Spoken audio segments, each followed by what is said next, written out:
Welcome to Equinox, where Rob and I are striking the balance between the light and the dark. This is episode 50. 50! My name is Joseph Darnell. That is Rob Carter. Hello, Rob. How you doing? Hey, Joe. I was just so excited to hear that number. Yes, it's a huge milestone. We just celebrated our anniversary a couple of weeks ago, and now we've turned 50. Mm-hmm. What was that? Diamond anniversary? What's 50? Actually, the podcast is much older than we are. The podcast is older than we are? Well, in podcast years. Okay. Kind of weird way to think about it. All right. I'll take 50. That's very exciting. I can't believe we've done this 50 times. I have gotten to spend so much time with you over this last year, Joe, and it's been really enjoyable. Well, it's like the last thing you would have expected, because during the pandemic time, how would you get to know somebody better unless you were podcasting? Yes. Like, it's not going to happen. Yes, the whole world should have been podcasting, getting to know each other, buying the world a Coke and all that. Yes. We've been drinking so many Cokes. I don't drink Coke. Well, I don't usually drink Cokes, but I actually got some in the fridge right now that's like a Coca-Cola and coffee beverage that I wanted to... Yuck. I only want to know. I don't expect it to be any good. I just want to know. All right. I want to know why. And More then power to you, man. know why I hate it. More power to you. So all of our listeners, our dear listeners, you may have noticed that something looked a little bit different about the cover art, like it got a new haircut. Did. Now, I'm not sure why, but you with your artistic bent, you're like, oh, I have to change this. And I'm like, it looks good to me. So what exactly did you change, sir? Well, it's been the pandemic season and everybody's let their hair grow out and look straggly. And I said Equinox needed a haircut. So All right. no, actually, I'd been planning to get this for a while. What I'm talking about is I wanted to just tweak the cover art design. We had originally a mock-up of a cover art that we kept around for maybe episode 1. I didn't give it a lot of thought. Then some of our friends said it looked very familiar and similar to our workplace's logo. Had that happen. And I honestly didn't count on that happening, but it did happen, so we changed it. And I loved the ringlets that are intertwining and gradient.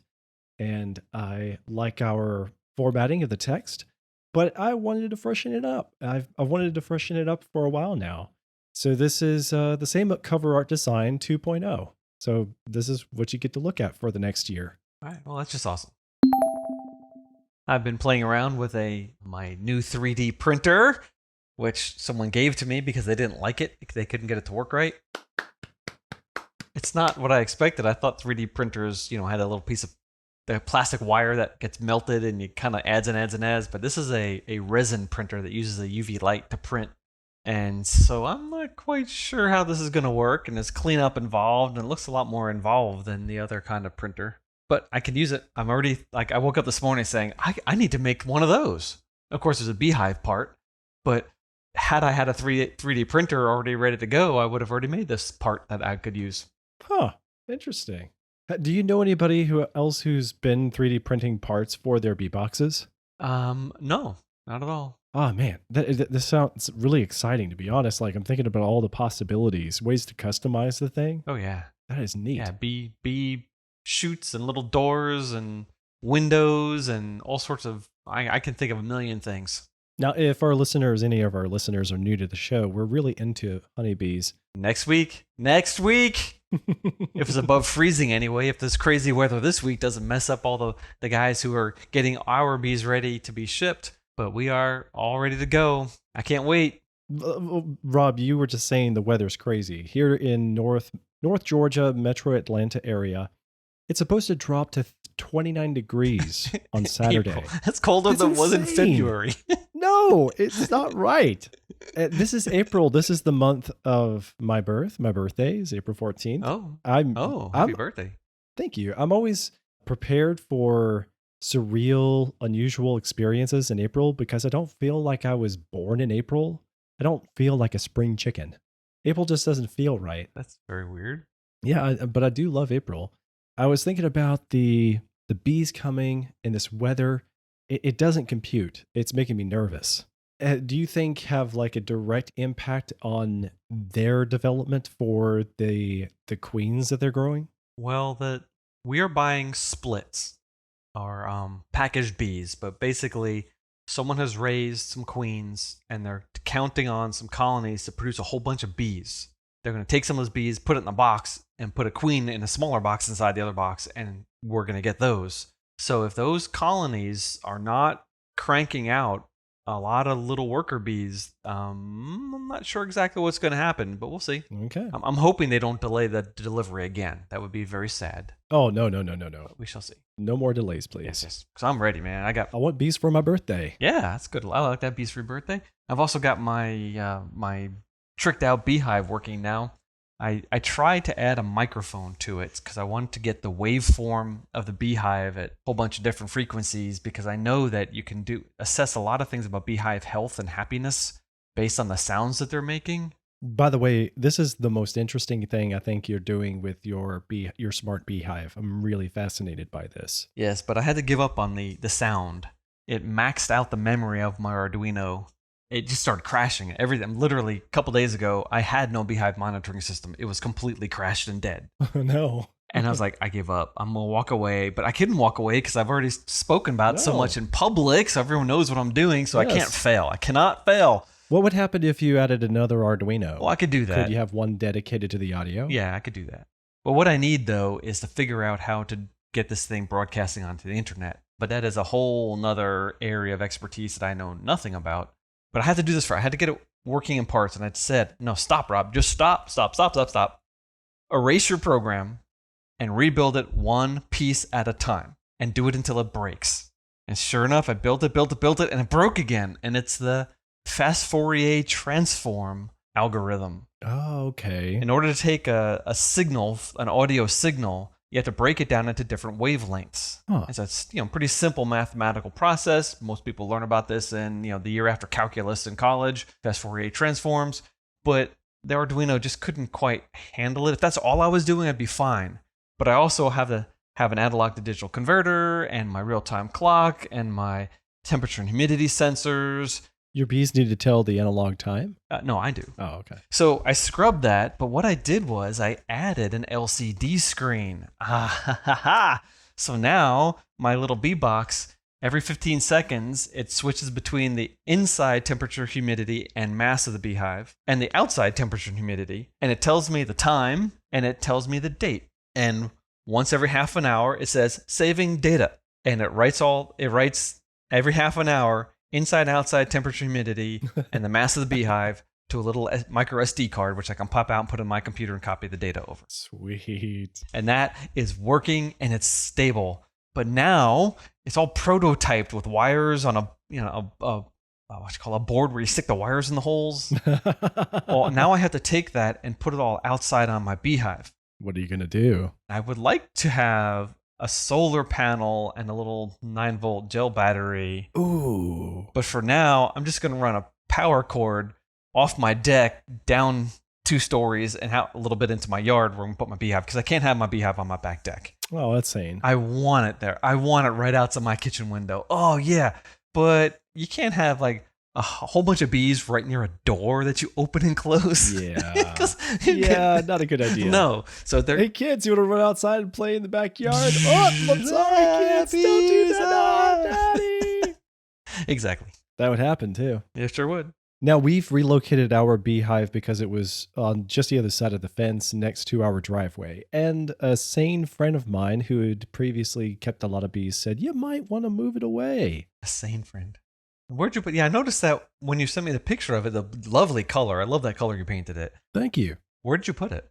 It is, we have 1/5 of the lot is fenced in, including the left corner of the house next to the garage. Yeah. So we moved the beehive to the other end of the fenced in area, farthest from the house. So it's a good 40 feet or so further away, just kind of out of the way. It's no direct line of sight. It's not a direct path that anybody would take. Where are the holes pointing? At your neighbor's house? At your house? Because that's really the question. Because when they pop out, they're going to make a beeline from that hole. Yeah. And all the activity is going to be in and out of those holes. So you kind of aim that away from your living space. And it could be right next to you, and they're not going to really fly into your living space if they're pointed in a different direction. So my friend, he's not Dr. Carter. He's actually another guy from East Georgia. His name is Timothy Roberts. And Tim knows a thing or two about bees. He's kept thousands of them in the past. He's had several bee boxes. Cool. So he was making the recommendation because the holes are only on one side of the bee box at the beginning until they grow to the size expanse of the entire box. That because they only have the holes on one side, you want them to get started as early as possible in the day based on sunlight Ah, yes. and keep working as long as you possibly can during the day till sundown. Yep. So he recommended split the difference. If you pointed them to the east or to the west, then that means that they'd get their day started earlier or end earlier. And he said, well, just split it. He actually recommended don't point it to sunrise and don't point it to sunset, but point it south so that you split the difference and Cool. the most opportunity to get any sort of indirect line of the sunlight. I don't have that option at all. My yard is completely shaded. Mm. I can't put it in my front yard. I live in a subdivision. I can't put it on my front grass. Ooh, okay. I would love to, but there's too many neighborhood kids around and they're always over my house, and I'm not going to have a beehive out in the middle of a public area like that. You don't want to just put it next to the mailbox? Like get the mail, get the honey? No. But something else I've done, though, I went to Home Depot and I bought a little seed starting shelf, and I already have some plant lights, and I got a couple of things at Home Depot that bees like, but I also ordered online some seed packets. One of them came from a little valley in the state of Oregon, not too far from where your wife lives. Heyo. So it'll be a plant that she's probably familiar with, and apparently bees love it. So I've got 4 or 5 things. One of them is a money plant, which I remember as a kid growing up. Money plant. Yeah, it forms these flat, translucent, papery things about the size of a silver dollar. So is it like bark or is it leaves? No, it's like a thing at the end of the little twiggies, like the flowers or something turn. I've never watched it grow. I don't know. I just remember as a kid seeing people with these money plants and seeing some artificial flower things. Some things sometimes they'd have them in there. So counterfeit money does grow on trees. Yes, it does. And bees apparently really like this plant. So I got that and some alyssum and some balsam and a couple other things that I've never grown before. And Home Depot didn't carry it, so I ordered it. And I've got them all planted now. They're starting to sprout. And I'm gonna put them all around my yard. You got ahead of me. My son also wants to get into the gardening, and he Oh, really? in part wanted to do it because of the bees, and he wanted to invest in the equipment and the supplies, the materials himself. Okay. And we're getting him set up here very soon. We had to explain to him why it was probably not a great idea to grow blueberries because it takes like 6 or 7 years for them to. Plus, start, and you need blueberry bees too. I have some seeds for you then. Wait a minute, there are blueberry bees? Yeah. Remember the bee episode? I don't remember blueberry bees. Specific bees that live in the dirt. They come up, they pollinate the blueberries, they make babies, and they die. Oh, And a year later, they pop out of the dirt again. They find some blueberries, and they're very seasonal. The Wow. blueberry bee, yes. okay. All right. Anyway, what were you saying? Well, I'm sprouting all these things, and I was going to surprise you by bringing you some sprouted bee-friendly plants. Oh, okay. But now I'm just going to bring you the seeds. You can sprout them yourself, because I just started. And it's late in the season. They got to get going. Sure. For my birthday. And that way I don't have to give you any, so I can keep them for myself. Haha. Something else that we were going to mention from the previous episode, we were talking about the race that my children like to race in. It is outdoors and it's a big to-do. Yeah. It's called the Savage Race, and there's a good website for it. We'll have a link in the show notes if you were interested in checking it out. It's very popular. A lot of people know about it, but I would not have known about it because I'm just not that kind of person.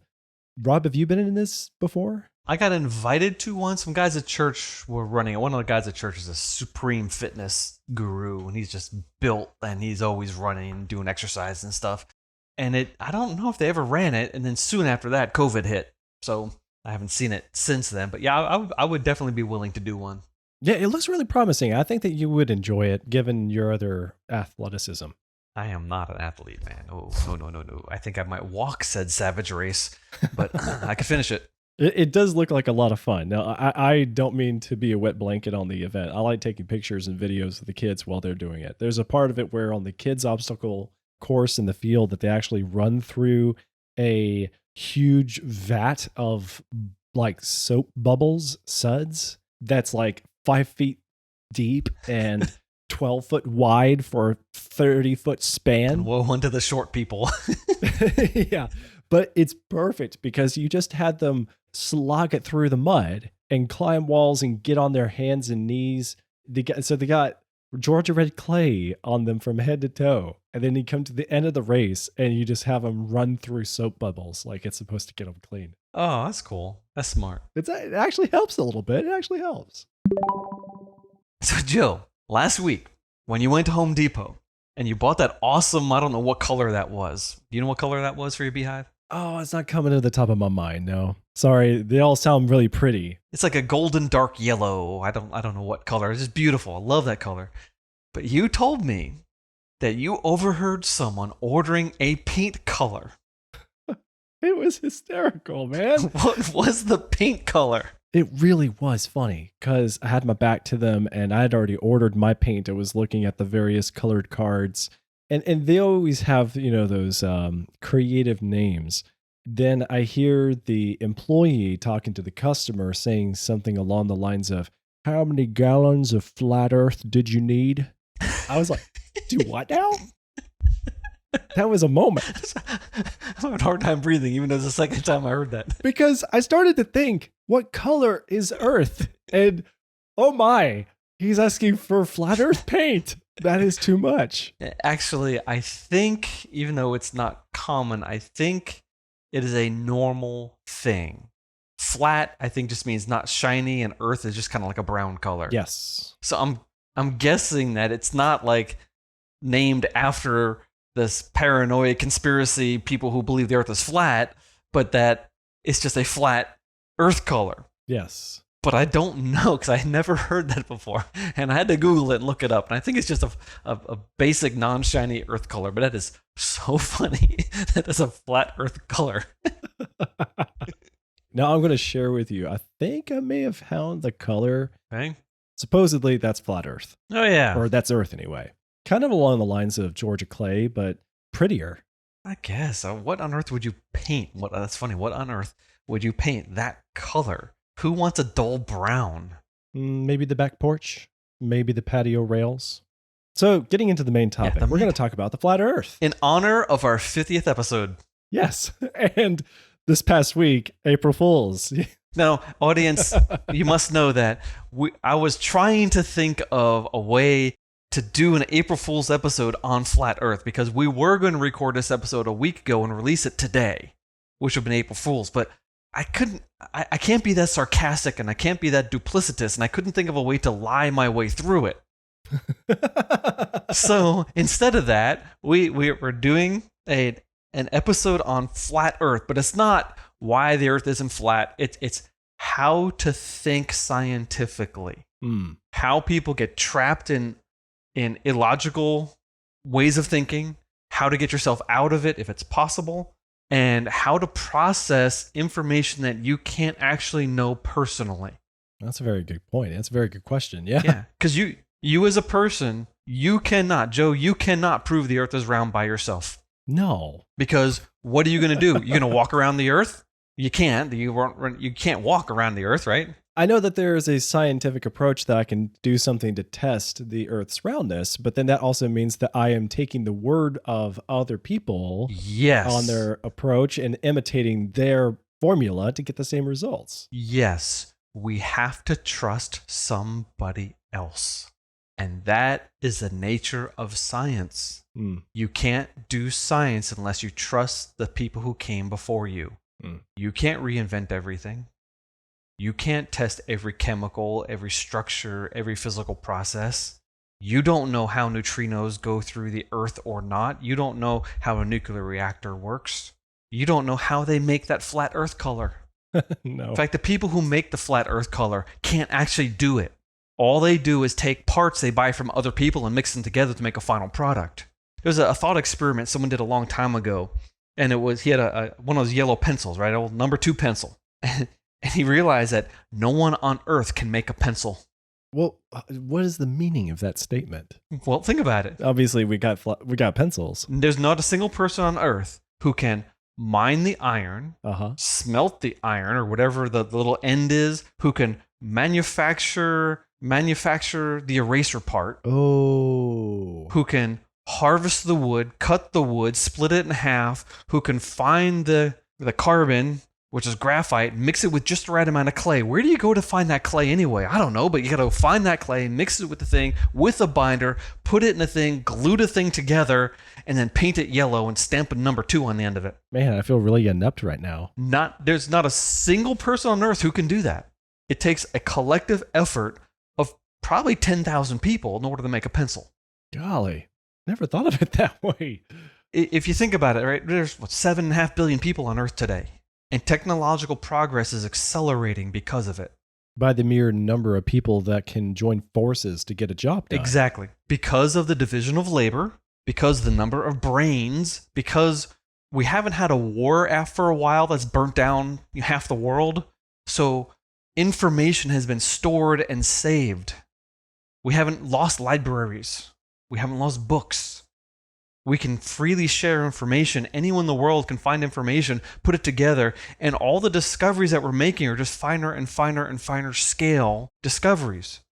And if you do something where you can shave a quarter of a second off a financial transaction, you're a billionaire because of the scale of what we can do now. I mean, if we didn't have 7 billion people, we would not have iPhones. Oh, man, that's so true. But half the world is still not yet plugged into that system. Imagine what's going to happen when Africa becomes a first world continent. Oh, wow. India is almost That's a good there. point. China is almost there. Now, they did it by stealing everyone else's stuff and forcing their people to collectivize. Okay, fine, but China is a meritocracy. You rise in China based on your work output. They're not communist anymore. They're just a totalitarian dictatorship. Right. But they are progressing so quickly economically because all their people are plugged into the economic system. Okay, well, all of that's well and good, Rob, but how does it have anything to do with the flat Earth? You see, the way science, technology, information, the way progress goes, you have to stand upon the shoulders of other people. Yeah, so it's impossible for one person to arrive at all of the scientific knowledge. Yeah. It is accumulative. Yeah. But you can, however, take a step back and assess each individual part if you take enough time to study. There are signals, there are clues, there are gives that people who are lying do. And the tell, it's like we're playing poker. The guy's got a tell. He winks his eye every time he's got a high hand or something like that. You look for those things, and they're easy to spot amongst people that are lying. And when you look at a conspiracy, it generally falls apart very quickly. Mhm. And that's one of the very important things here. When we're talking about, is the earth round or flat? If the earth is flat, we're talking about a conspiracy of every single industry, every single airline pilot, every single person who schedules anything, UPS, FedEx, NASA, every world government. You can't have a conspiracy of 1 billion people. See, I wonder if people would assume that it's not necessary for airline pilots to be in on the conspiracy. Oh, yes, they just it is. have to think that they understand the science, and they actually don't. And they've been tricked about how the readings work and how the math works, and they're just told a thing. Oh, no. And they supposedly follow through. And that's not even possible. No, because the airline industry is cutthroat and their profit margins are minimal. And anytime they can find a cost-saving measure like, we're going to only put 2 olives instead of 3 olives on the first class meals, we're going to save $10 million a year. Hey, give that guy a promotion. I mean, that kind of stuff, which has happened. They are so intensely competitive that there's not any margin for error. And if the whole industry is saying, well, the earth is really flat, but we're lying about it, and we're lying about our scheduling and our fuel usage and blah, blah, blah, blah, blah. The one person who says, no, okay, actually, the world really is flat, and we're going to base our airline industry around a flat earth model, they would win. They would win so quickly, the entire airline industry worldwide would collapse when that one person takes over, because they are applying a real world solution to an economic problem. The fact that every single airline industry in the world believes that the earth is a globe is proof positive that the Earth actually is a globe, or would already have flipped over. I did a test. Actually, I did this with one of my kids. We went to the local library because I knew they had a big globe, and I tried to pick a city that flies to all different continents, and I picked Johannesburg, South Africa. And I had my son hold his finger on Johannesburg, and I stretched a string, literally a string on the globe, to all these different world cities. And I did not think this was going to be very accurate. And we measured the length of the string in centimeters on a school ruler. In fact, I published this on creation.com called Test the Flat Earth Theory. And I just made this table. Here's all these world cities from Johannesburg, and here's the length of the string. And then in a globe model, here's how far away these cities are using the circumference of the Earth and the great circle route between these cities. I made another column. And then I took a flat Earth map and I made it as big as I could make it, and I measured with a ruler the distance in a straight line on a flat map between Johannesburg and all these other cities, and I put that in another column. And when I ran the numbers, the string compared to the global Earth model was an almost perfect match. I couldn't believe it. I did not expect it to be very accurate. It was almost perfect. But the string to the flat Earth model was an absolute disaster. The way I calibrated it was I looked at the flight times. I got on Delta.com and a couple other airlines, and I said, okay, I want to buy a ticket from Johannesburg to New York, Johannesburg to Buenos Aires, Johannesburg to Beijing, Johannesburg to Moscow. And I found all the places where I could actually fly. And that told me the time. So the airline industry is saying, here's how long it takes to fly this route. And the string was telling me that those things are directly proportional to one another. And when I matched it up to the distance on a global Earth to the distance on my flat Earth map, the flat Earth map was all over the place. But the weird thing was, what I realized was, it depended upon the angle you were flying.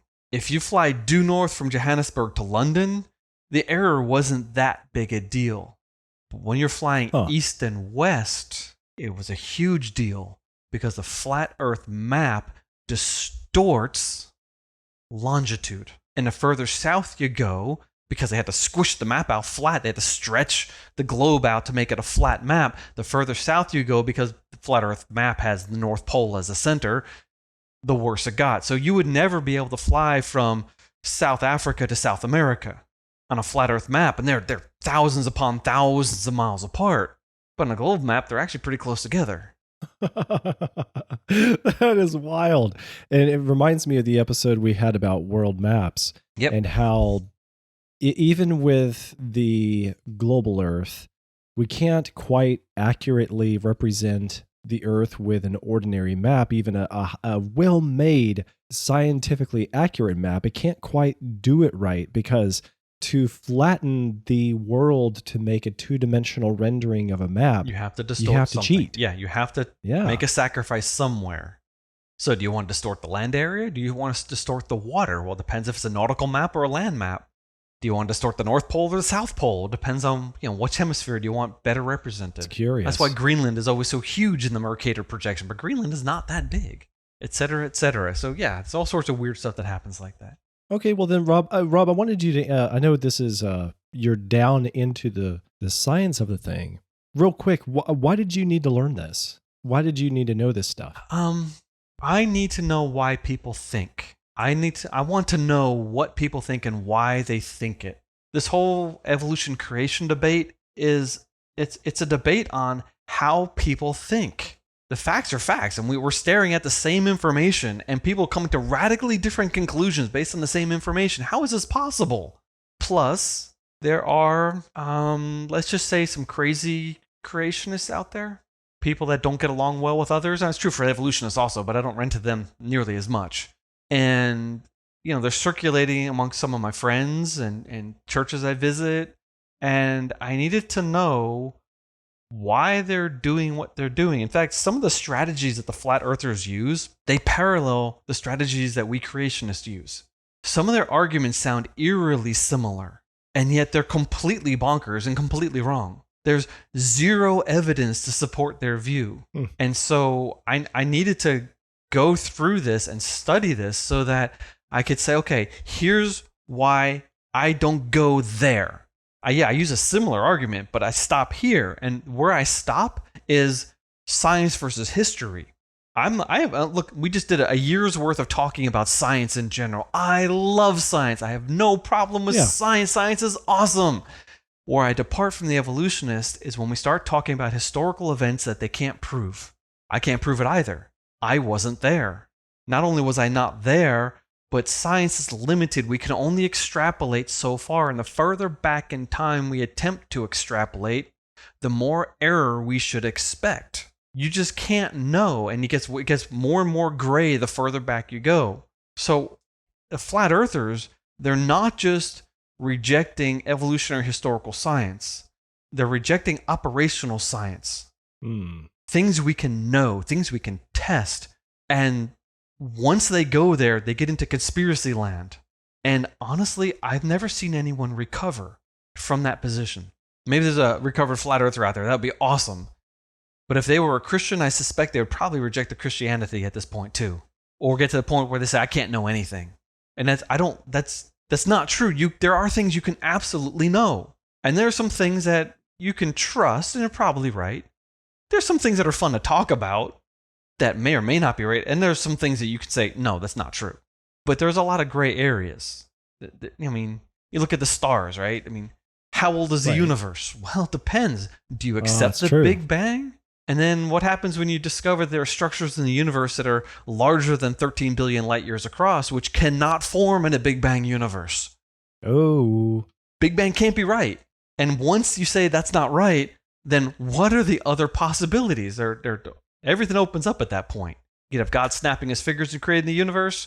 You could have God distorting time, so time depends upon where you are in the universe, all sorts of stuff like that. But see, that's a historical question, and we're free to speculate on those. When I drop something, it falls to the earth. It's called the law of gravity because it has never been contradicted. And so these laws of science are so important for us to grasp and accept because as far as anyone knows, they're true. Now, granted, God is controlling this universe. The reason these laws exist because the power of God is infusing the universe. And if he wants to change his mind, the laws of gravity can change. But they never have, as far as anyone can tell, in the last 5,000 or 6,000 years. Right. So the reason we trust the universe is because we trust God. That's why my universe makes sense. If I didn't have that, my universe would be chaos and craziness. I wouldn't be a flat earther, but I might be some crazy conspiracy theorist trying to do something different. Creationism is not a conspiracy theory. It's based on logic. It's based on a theology. And we have a reasonable belief that there's an outside force in the universe that created the universe. And that we can see it and feel it and taste it and touch it because that God who created it is a logical God. The flat earthers, they leave all that behind. They think it did not start out in Christianity. The modern flat earth movement was really propelled by one guy who's a Buddhist and another guy who is anti-Trinitarian, anti-Bible, might use some theological language, but he's a complete Christian heretic. I didn't know that. And then it bled over into Christianity, and a lot of Christians started talking about it a couple years ago, and oh, how embarrassing. Well, I remember as early as Bugs Bunny cartoons, they talked about the flat earth. Yes, they did. And they were talking about Christopher Columbus, the Yes. history. So real quick then, can you touch on what difference does it make to religion, if any? It doesn't really. I mean, it doesn't, because whatever the nature of reality is. But the way they talk about it, you would think that it does, which baffles me. Yes, but whatever the nature of reality is, that's what it is. However God made it, that's fine. He made it how he made it. But if he said he made it one way and science proves it another way, that's a big problem. So if the earth was round, but the Bible said the earth is flat, that's not good. If the Bible's ambiguous about it because the Bible's not a science textbook and it just makes, vague statements, that's fine. In fact, I think that's actually the reality. The Bible never describes the shape of the earth in detail. And there's a lot of poetic phrases in the Bible that people try to pull out and say, see that? It's saying the earth is flat or the earth is the center of the universe. Geocentrism is a whole nother one. But no, the Bible is not intending to give us a cosmology. It talks about how God created the universe. It doesn't say how. It says God is constant, therefore we expect the universe to be constant, but it doesn't tell us the physical laws. We had to figure out gravity. We had to figure out the speed of light. It's not a science textbook. So that's why it's important. And another reason why it's important is because starting back in the Enlightenment, back in probably the 1700s, people started rejecting naive views of the Bible.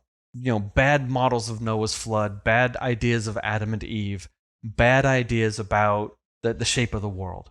But no one believed the earth was flat. Literally, no one. Throughout the entire Christian era, except a couple of scholars, and they're unknown, and modern scholars had to dig really hard to find anyone who even hinted that they didn't think the earth is round. I mean, 800s or 700s, the Venerable Bede. My parents used to go to the Venerable Bede Episcopal Church. So, Saint Venerable Bede. His Bede was an Anglo-Saxon scholar in the so-called Dark Ages, and he's talking about things that are. He said this. He said this in ancient Anglo-Saxon. He says the Earth is round, not like a shield, like a ball. And then I think it was Thomas Aquinas, a couple hundred years later. He's trying to come up with it. Like, what is the most obvious thing that everyone knows, and it's not even debatable? Oh, the Earth is a sphere. So he starts off with, here's something no one can debate. And this is centuries before Columbus. There was an argument in Columbus's day. There sure was. Columbus was wrong. He thought the Earth was half the size as it really is. Remember, we talked about Eratosthenes. 200 BC, we knew the size of the Earth. Which was a few hundred years before Christopher Columbus, if you're counting. Yeah, but Christopher Columbus had, I think, a document in a different language, and it used a different, it was like miles versus kilometers today, stadia versus something else, whatever it was, and he didn't translate from one unit of measure to the other. And so, therefore, he's looking at a number, but it was like this many miles, not this many kilometers. Well, that goes back to your pencil point, that it takes the accumulation of several different people and their knowledge, and Christopher Columbus couldn't be relied on for all that information all the time. That's right. But the scholars of the day say, Christopher, you're going to die. You're not going to make it to China. And they were right. He never would have made it to China in those little ships with the amount of food and whatever that he carried. They would have died.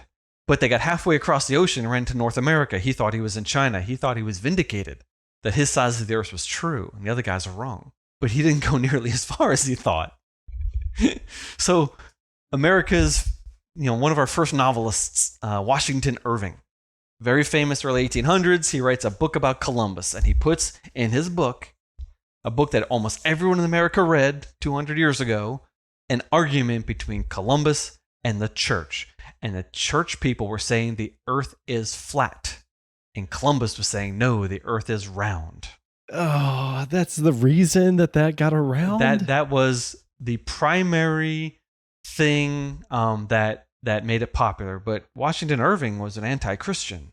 He wanted to make Christians look like idiots. And it was convenient for him in America to do it in a Catholic setting because most Americans weren't Catholic, because then at least the Protestants could laugh at all those silly Catholics. I can't believe they did that. Man, we don't have a pope anymore. Good thing. But really, he was trying to discredit Christianity. Well, this leads into one of my other questions, right, which was, what difference does it make to history, if any? And you explained that it doesn't make a huge difference to Christianity or other religions.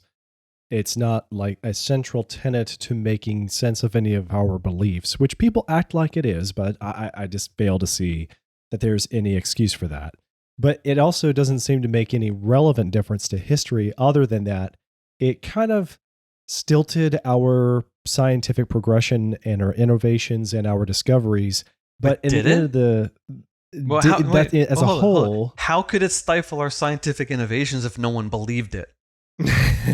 Yeah, it's true. It was an invention. It was never true. Yeah, we always knew the Earth as a globe. It's true. In the Western tradition, I can't say that there's not some Central Asian power that thought the Earth was flat, but I know there's a Babylonian scholar who figured out how to measure the circumference of the Earth based on the shadow of a giant cliff.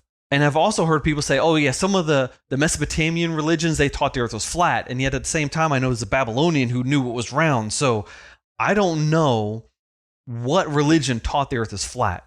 This whole dome thing over a flat earth? No. People that picture of the traveler and he's sticking his head through the solid dome and looking at stars on the outside. That's fake. That was a picture someone drew in the 1800s. No one ever believed that. Now, people did believe there was a solid dome around the entire global Earth. That's the Greek pagan Ptolemaic model of the universe, where the Earth is a center and the heavens were a solid sphere around the spherical Earth. That's true. In fact, most Christians believe that until the Middle Ages, when we used math and astronomical observations to say this can't be true. And all of those observations came through the Catholic Church. All the background behind realizing the earth moves around the sun instead of vice versa actually was done in cathedrals and monks and cardinals. And then the Protestant Reformation happened, and in the midst of the Protestant Reformation is where things were really started to move really quickly. So you had people like Tycho Brahe, who I think was a Catholic, and then you had people after him who I think were Protestants. And so there's arguing in there, blah, blah, blah, blah, blah. But the data just fell in everyone's lap, and they said, obviously, all the math is telling us that the earth goes around the sun. And today we don't even say that. The earth doesn't go around the sun. That's true. The sun isn't the center of anything. The earth moves, the sun moves. It sure moves. seems like it is. Yeah, that's right. That's right. Until you realize that Jupiter moves the sun. Jupiter's so large that the sun actually moves towards Jupiter as Jupiter's orbiting the sun. The sun doesn't stay in one place in the middle of the solar system. Yeah. People didn't think of that. No. Okay, well then, real quick, then, if you could say in a nutshell, what difference does it make to the sciences, if any? Whether or not the earth is flat, whether or not we've believed it's flat, I think it has. That's what I was trying to get at when I said it seems like it has hung some people up, if not in huge ways, dramatic ways. Do you not see it really affecting anything besides online internet arguments and conspiracies? It's completely. Maybe I'm missing. Well, if we're talking about geocentrism, then we can have a historical discussion on how it influenced people's thinking, whether or not it held back science and things like that. But if we're talking about a flat Earth, it could not hold back science because it wasn't there. It's just no one ever believed it because it's so obviously not true. I mean, ancient man had enough information to understand the shape of the earth. It's so obvious. But you have to get beyond yourself. You can't stand in one place and show the earth is round. You either have to trust somebody else or you have to move to somewhere else and take another observation. You take multiple observations and pool your data and say, oh, the only way to explain this is if the earth is curved. But if you're standing in one place, you as an individual cannot know the shape of the earth. Yeah. We do gauge a bunch of circumstantial evidence. Like if you stand long enough, you see the sun seeming to cross over the sky and go down into the horizon. Yep. Maybe the movement of shadows. Yep, absolutely. And then if you're stargazing at night, you will notice that all of the star patterns go and ebb and flow in a very specific sort of way. Yes, and the North Star doesn't move. Day in and day out, and, season in. And the stars around the North Star get into bigger and bigger circles. And then you're dealing with totally different star systems depending on whether in the southern hemisphere or the northern hemisphere. But something really interesting that you can notice if you pay really careful attention. The stars make circles around the North Star until you get to the equatorial axis of the Earth. And as you start looking more and more south, the stars don't curve around the North Star. They curve around a point in the south. And once you realize that, so if you look at like the stars going around a circle around the North Star, you might say, oh, see, the Earth is flat and the stars are just on a flat disk and they're spinning above the Earth. But once you get past the celestial equator, the stars beyond that should also be spinning about the North Star, but they don't. They curve the other way, and the further south you look, the more they curve. And the only explanation for that is that we're on a sphere that's spinning and the stars are around us. Oh, wow, man. That's cool. But it's like, at first glance, if you don't think through the issue, you can get stuck in a false position. And that is a very Well, on dangerous that thing for note, even if science. you go beyond the basics, I remember there was a video I came across on YouTube in the past few months. I only watched it because I thought it was a curious thing to do. The guy was making the premise that there is a lake somewhere here in North America that if you set up a line of sight from the edge of the water on one side of the lake, and you're able to zoom in and Yep. see the curvature of the lake over to the other side, then you would know that there is curvature to the lake. Therefore, at that distance, it matches what we are told the curvature of the earth is. And the But flat earthers were saying that the no, you curvature can couldn't be seen see in it. that. Yeah, they say you can Yeah. see over the supposed horizon. If you can see over the horizon, then there is no horizon. The earth really is flat. And that's their See, that's the thing is I think that that's where they're kind of silly because they're no, coming up with these no, no, they're no, not? no, no. They're coming up with things that are difficult to disprove. Okay. But they're the sort of thing that, we at CMI, we sit around in the lunchroom and we make all these weird jokes and conversations about theology and science and crazy things that no one ever believes. And we're like, that's so funny. Because it's just weird. Well, or something like in graduate school, a bunch of physics graduate students, they sit around the table at McDonald's and they start coming up with these wacky ideas. Oh yeah, I can prove the earth is flat. And they throw something to a friend, and the friend's like, oh no, that's not true because of this. And they go back and forth like that. Well, the flat earthers trap people by pointing out a very simple thing. There are a lot of places in the world where you can see things that you shouldn't be able to see if the earth is curved. This is true. You can see Chicago from the other side of the lake. Chicago should be way on the other side of the curve of the earth. You should not be able to see it in line of sight. You would have to look through the earth to see Chicago. But multiple days, you stand on a shore lake, hey, I see the skyline of Chicago.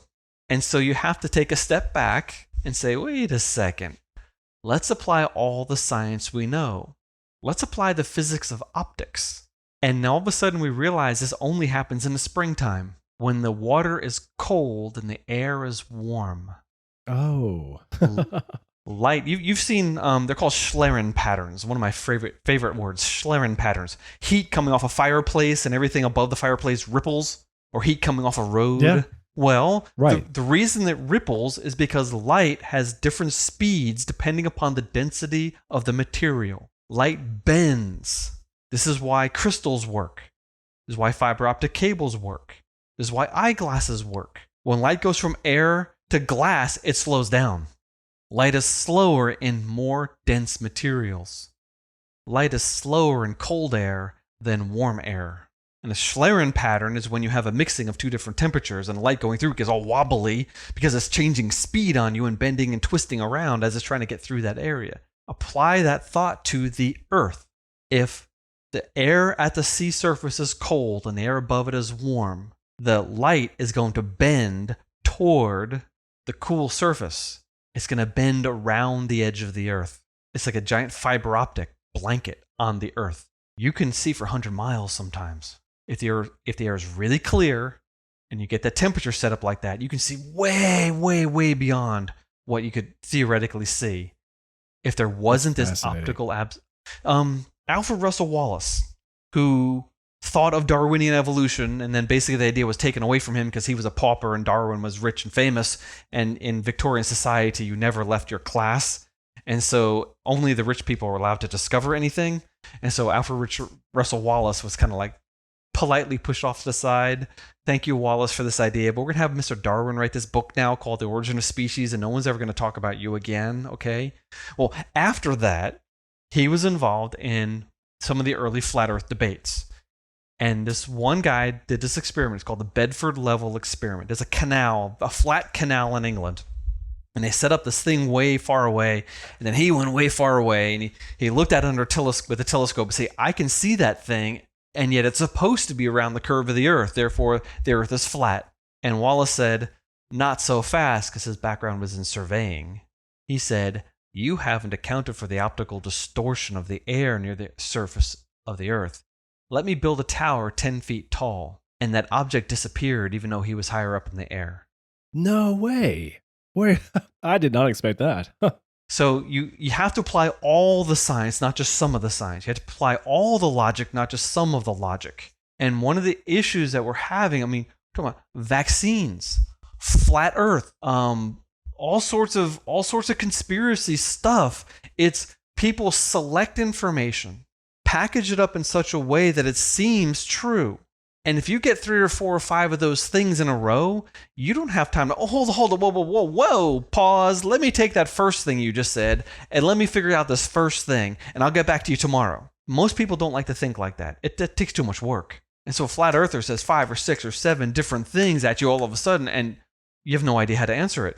I did not know how to say what I just said about the Bedford level experiment, about being able to see Chicago and things like that when I first ran into this stuff.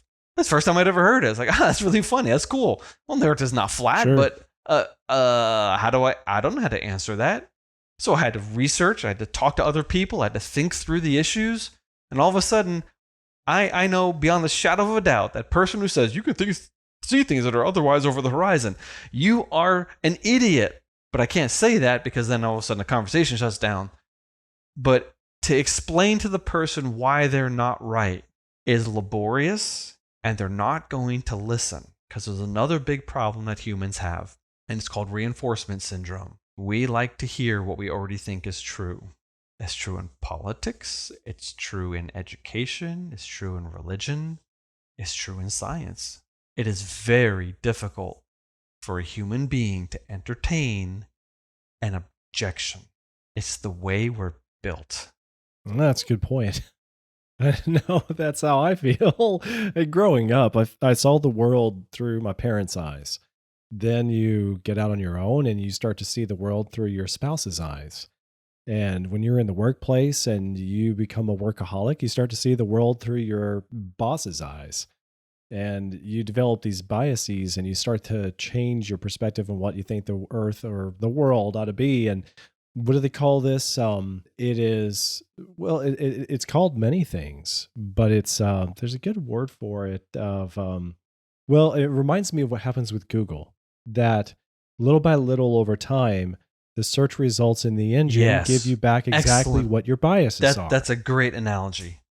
Excellent analogy. They're feeding you what you want to hear because you stay around on their website longer. Yeah. And if you got on Facebook and you only ran into people with opposite political opinions of you, you'd leave Facebook. You would never go back. So they figure out who you are, what you like, and they give you that information. That's what the algorithms are good at. Yeah. And we love it. And we eat it up. And we spend all this time on these social media platforms or searching on Google or YouTube. You open up my YouTube, right? You're going to get Nerd of the Rings. So all the lore of J.R.R. Tolkien. You're going to get science videos, but more than half of the recommendations are World War II historical videos. Such and such a battle, the Germans did this, the submarine attack on Japan over here, and I watch a lot of those. And it's interesting that some of the things that I like to watch, they don't show me very much of, because I think they think that I can only handle 1 or 2 subjects. And so they actually have restricted down, and I don't see a lot of other subjects I also like to study or to learn about and to read about, to listen to. Wow. They're trying to shape me. And I mean, do we even realize that? I mean, what do we as an individual, we don't know anything. We know nothing. I might know that I stubbed my toe this morning. Okay, I can prove that to myself anyway. But you don't know that I stubbed my toe this morning. I actually didn't. But you would. If I said that, you would have no way of knowing if that was true or not. You don't know. I don't know that Christopher Columbus really existed. I don't know that Julius Caesar really existed. I don't know that there's a battle called Agincourt.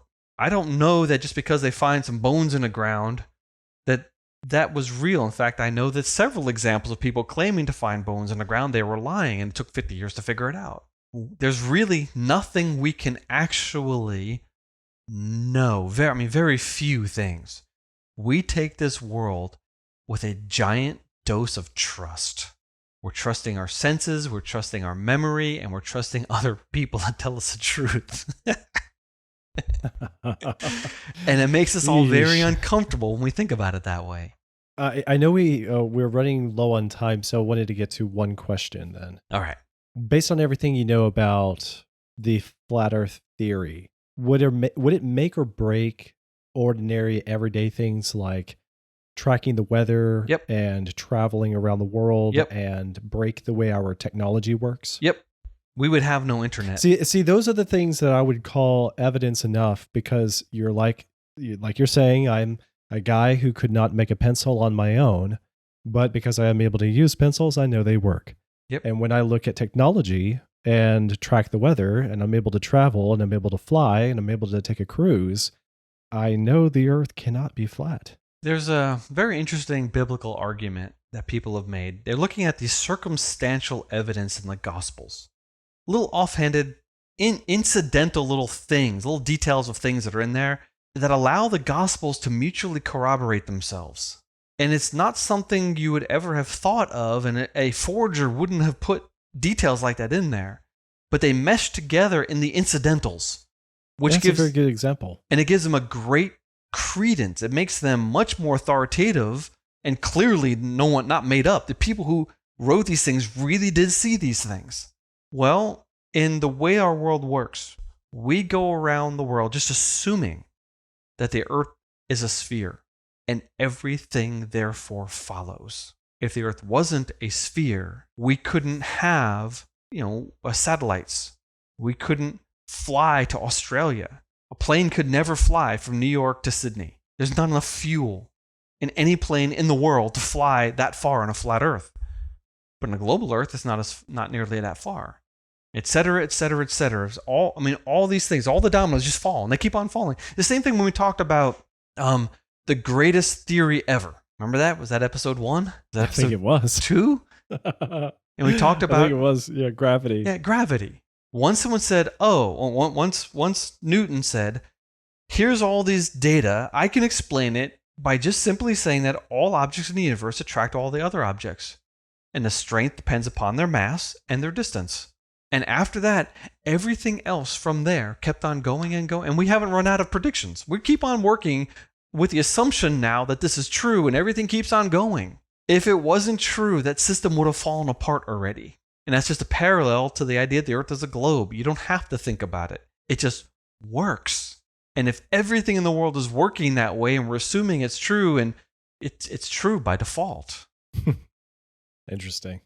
Well, one of the things I wanted to mention is I expect to hear back from some of our listeners about flat earthism, and some people that will not be decided, and others that will feel very much, decided. Would you entertain answering any of their questions if we can keep it to a minimum in future episodes, so that, if they have an intelligent question that we can answer that doesn't get directly, brought up and answered in this episode, can we further this discussion? Because as sad as it is, for some people I know, this has become an issue that they know people, or they are becoming people that are skeptical. Yeah. And so personally, I kind of care about them, and I'm a little selfish in asking for your assistance here, because I know that, they're really wondering about this, and they're saying, well, Rob didn't answer this question. Of course not. That has been bothering me, and according to this guy I listened to, he says this, and Rob didn't give an answer to that. Well, I do not wish at all to turn this into a flat Earth podcast. And we will not. It will be a bee podcast, I swear to God. It's going to be a honey bee podcast. It's next week, especially. 'Cause next week's going to be the first podcast we have after we have bees. Woohoo! How many stings will we get when we install those babies? I don't know. The issue and the reason I'm hesitating here is because I've already gone through that swamp. I spent a couple of years studying this. I labored and labored and labored and answered questions, and it was always the same question.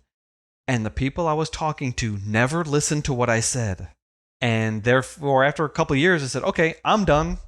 I'm not going to do this anymore. I did a video that you probably edited, right? Yes, yeah, you did. Yeah, because we went to the nature area to film the intro to it.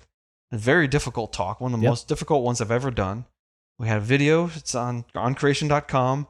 I have a very long article on the flat earth, a very long follow-up article on the flat earth, a very long article on geocentrism, another follow-up article on geocentrism. These things are like 30 pages in Word before they got put online. I've got a long article called How to Think, Not What to Think. Another article that I pioneered, and Gary Bates and Jonathan Sarfati and I wrote it. It was called Why CMI Doesn't Do Conspiracy Theory, or Why We Reject Conspiracy Theorizing, I guess. So I have spent an untold amount of time on these issues, and I don't want to do it anymore. So yeah, we can answer a few, but if we're talking to people, my experience is people don't listen when you're attacking, even if you're trying to do it politely even, something as precious to them as the nature of reality. And it's just the strangest thing. And I've never seen someone reform themselves out of flat earth. I've seen evolutionists become creationists and creationists become evolutionists. I've seen Christians become non-Christians and non-Christians become Christians, but I've never seen a successful recovery from flat earth people thinking. Now, one of the reasons why I kept going for a long time is because I wanted to prevent other people from falling into the trap. But most people don't come seeking answers until they're already halfway trapped. Ooh, it's pernicious. Yeah. It's difficult. And my heart breaks for some people specifically that went down the rabbit hole. And it's like, once you eat that cheese that says "eat me" and you get small, you never get big again, or whatever the Alice in Wonderland metaphor I'm reaching for here. Coming back from the dark side, it just doesn't happen. What I think happens though is disillusionment and QAnon and whatever the conspiracy du jour is. People start hopping from one conspiracy to another. I mean, back in the day, it was the black helicopters and Y2K, and the government's going to take over the country at Y2K, and it was crop circles way back when, and then it was chemtrails. Oh yeah, they're trying to keep us all from having children. They're spraying chemicals in the air. You can see the patterns, and it just never ends. And the strangest thing is that even when conspiracy theories disagree with one another, people can still hold two contradicting conspiracy theories at the same time. And it seems to be a reinforcement thing that it just makes it even that much more conspiratorial. Nod, nod, wink, wink. It's bizarre. Just totally bizarre. But there you have it. Yeah. We've wanted to talk about this one for a long time, but I know you are sick and tired of it. And it's not a very scientific subject because you can't really apply the scientific method to the entire topic. It'd be like, again, a great example of, well, why can't you do it? Well, it's because it's like the number 2 pencil. Just think about that example. Like it would take a lot of different scientific fields, scientific methods, and different sort of tests to cumulatively make one point. But we did say, but then people don't believe their eyes. Yes, yeah. People don't believe their eyes, Rob, because I've even seen examples where people shot up rockets up into the thinner parts of the atmosphere, and they were able to show, here's planet Earth. And people said, oh, but that could be made up. That video is real. Fisheye lenses. Yes. No. And people think not everything can be faked. I get an airplane and look out the window and the horizon is still flat. Dude, man, you're only 5 miles up in the air. You're not nearly high enough to see the curvature of the earth. Plus, here's another thing. If you stand on a mountaintop and point at the horizon and turn in a circle with your finger pointed out, your finger will stay on the horizon because the horizon is flat. It's not curved, it's flat. It's horizontal.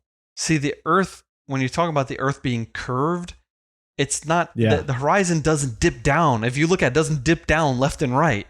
It's not curved that way. It comes toward you and bends around behind you. It's still flat. Yeah. So yeah. So even it's hard to put a button on this topic. It is. You have to think of the right experiment, and both parties have to be willing to accept the results without saying yeah, but. And that's why the conversation never goes anywhere. Anyway, it's a good April Fool's topic, wasn't it? Oh yeah. We're going to have a honorable topic for every April Fool's, and I'm glad that this could be our first one. Okay. So thank everybody so much for joining us on this quest. And if you found this episode interesting in any way, you can consider sharing it with your friends and family members, maybe the people who are skeptics, maybe those who just find this intriguing. And if you want to dig deeper into the topic, you can find links to anything that Rob and I have put together about the discussion in the show notes on the website. They're available at nightowl.fm/equinox/50. We are a part of a very, very small boutique podcasting network called nightowl.fm. So that's why that's the site, nightowl.fm/equinox/50. The show notes are also with this episode if you subscribe to the show on an app in your phone. And you should also check out Biblical Genetics. That's Rob's other project. Biblical Genetics is also available on Facebook and YouTube, MeWe, and the like. If you want to watch his videos and join in the discussions in the comments. And if you want to find me, I'm at JCS Darnell on Twitter, or take a listen to my other podcast, Hi-Fi, which is available at nightowl.fm/hi-fi. Until next time, goodbye, Rob. Goodbye, Joe. You've been listening to Equinox.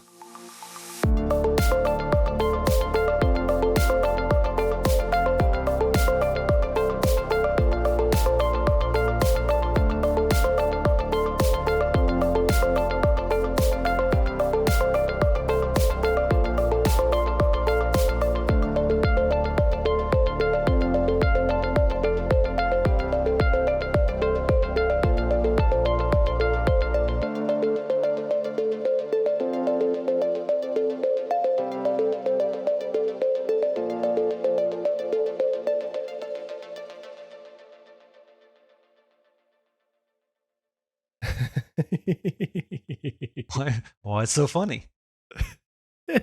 It's hard to wrap your mind around this topic, man. It's hard to understand how to finish it, how to have the last word, how to know that you've come to the end of something not this nonsensical. Yeah.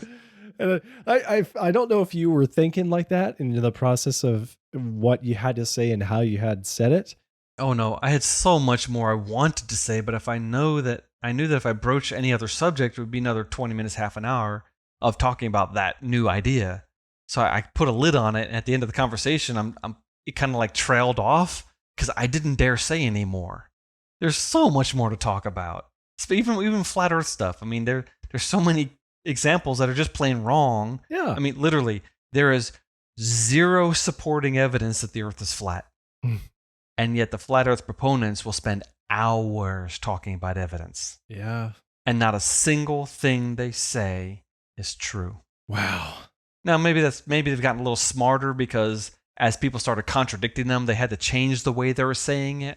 And that definitely happened. We saw that happen. But in the end, every single data point, every single observation that they make, there's a valid explanation for it, and an easy one. It's just you have to think of 300 or 400 easy examples, and it's not easy to do because of the mass of it. Wow. Yeah.